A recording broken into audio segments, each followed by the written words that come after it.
So a lot of people think that a monthly mortgage payment is just that, but it entails a little bit more. And I want you to understand how it impacts you as the homeowner. So if you are new here, welcome. My name is Jocelyn, and I am the founder of Real Estate Prep, which is a community for first-time home buyers that are looking for the tools, tactics, and resources they need to confidently make the biggest purchase of their lives, which is usually their home. So when we think about home ownership, we think about how much more expensive this thing is going to cost. And there's some truth to that, but there also are benefits to it. But before we even get to those benefits, I want you to understand what it truly means to make a monthly mortgage payment. And so my goal is to humanize this process for you. So today we're going to focus on PITI. PITI. I'll put that somewhere on the screen because that is basically your mortgage payment in a nutshell. So the P in PITI stands for principal, which is most similar to a rent payment. So that is the remainder of your mortgage loan, after you've made your down payment at closing. So let's say, you've made the 3%, that means the remaining 97 is on you now to pay in the form of a monthly principal payment. So again, it's just subtracting whatever you put towards your loan as a down payment. And then you pay the rest over time. So again, it's most similar to like a rent payment, which is only covering rent. It's not covering all the other things associated with your home, so that is the principal. Next is the first I, which stands for interest. So this is the interest that you are paying a lender basically to thank them for loaning you this money. And it's paying them more money back as a thank you. So it's the same thing that you would do with like a car loan, a student loan, like you need to pay them for their pain, which is giving up their money to give to you, which sounds very sad, but I mean, that's just the reality. We live in America. It is what it is.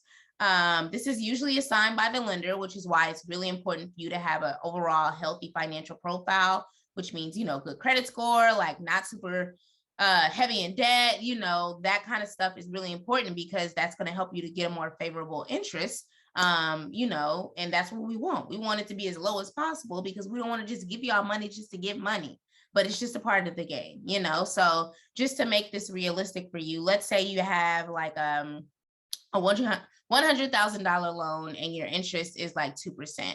So that means annually, like if you take that 100, versus that 2%, which is 0.2, times 0.2, then that'll leave you with 2,000, which means over the course of 1 year, you've paid 2,000 in interest. And that's in addition, to your principal, which is calculated and broken down on a monthly basis via a amortization schedule, which we'll talk about in another video. This gets more and more complex, y'all, but it starts to make sense, trust me.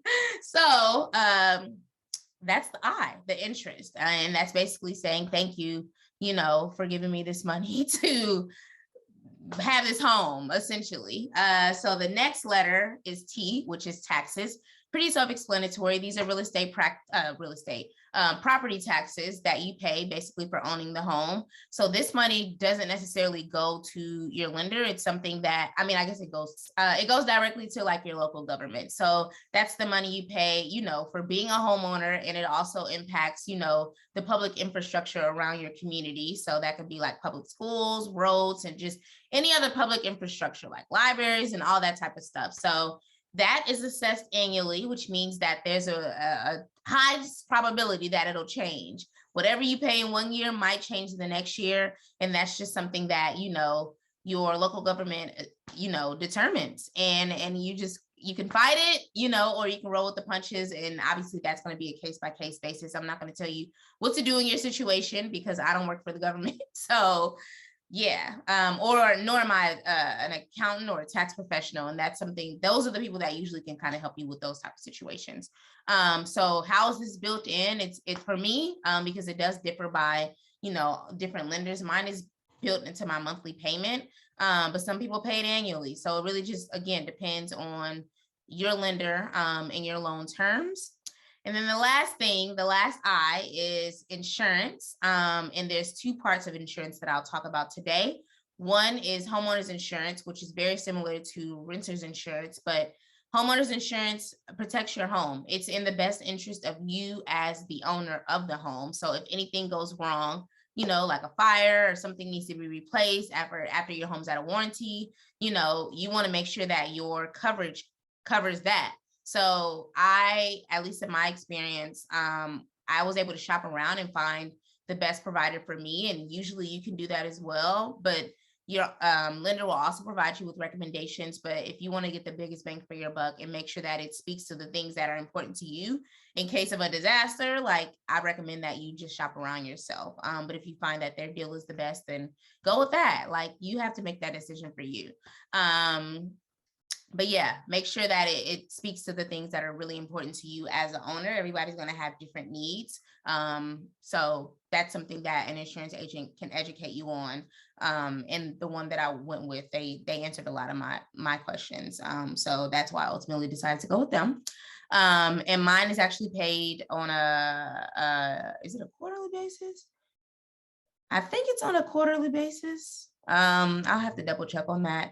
But you can do it monthly. Like it just depends on the provider. And then lastly is on the other side of insurance is PMI, which is private mortgage insurance. And that is required for anyone that puts down less than 20% as a down payment on your home.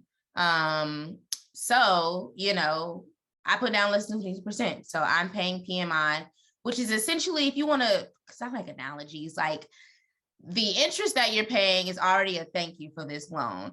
On top of that, and that's like icing. Think of a cake. The cake is the principal and the taxes.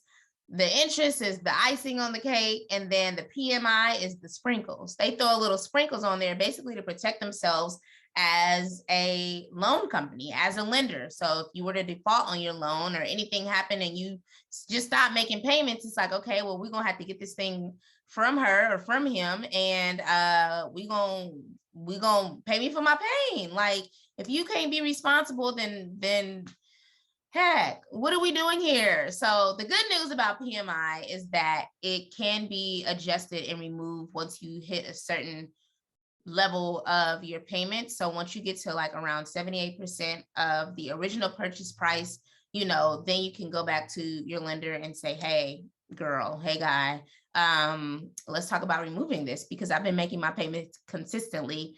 And, you know, the good thing about getting that PMI removed, even though it's really, really small, it's like usually like less than 2%. My money is my money and I want my money. So just keep that in mind. Yeah, it can be removed, you know, once you've made enough payments and reached a certain threshold in your purchase price in your loan. So just to recap, PITI, because I feel like I need to do another video on what actually went in my initial escrow account. But number one is principal, which is most similar to like rent. It's literally just the mortgage payment on its own. Next is interest, which is what the lender charges you for giving you this money as the borrower, and it's basically paying them back as a thank you. T is taxes, which go to your local government. For me, it goes to the county that I live in, and that is to basically maintain the upkeep of the community around me, which could be schools, libraries, roads, and other public infrastructure. We all have to pay it. Well, actually, some people are exempt, but we're going to talk about the majority, and the majority are not exempt. And then the last letter is I, which is insurance, which is a homeowners insurance on one side, which protects you as the owner of the home. And then also PMI, which is private mortgage insurance, and that's required for anyone that puts down less than 20% as a down payment at closing. And again, it can be removed once you reach a certain threshold in your mortgage payment. So just to kind of give you a little heads up, for me, what happened is on my closing disclosure, I saw that there was an initial, actually, I'll talk about that on another video. So I have another video coming out around escrow accounts and what went into my escrow account from pre-closing to the closing, and obviously after you close on your home. So I'll discuss that in another video so that it all makes sense. But let me know what questions you have about PITI And again, if I can answer them, I will. If it's above me, I will direct you to a real estate professional that can help you with it. So thank you guys for watching. Let me know if you have any questions. Let me know if you have any other videos or topics that you want me to create a video on. And I'll see you next time. Bye.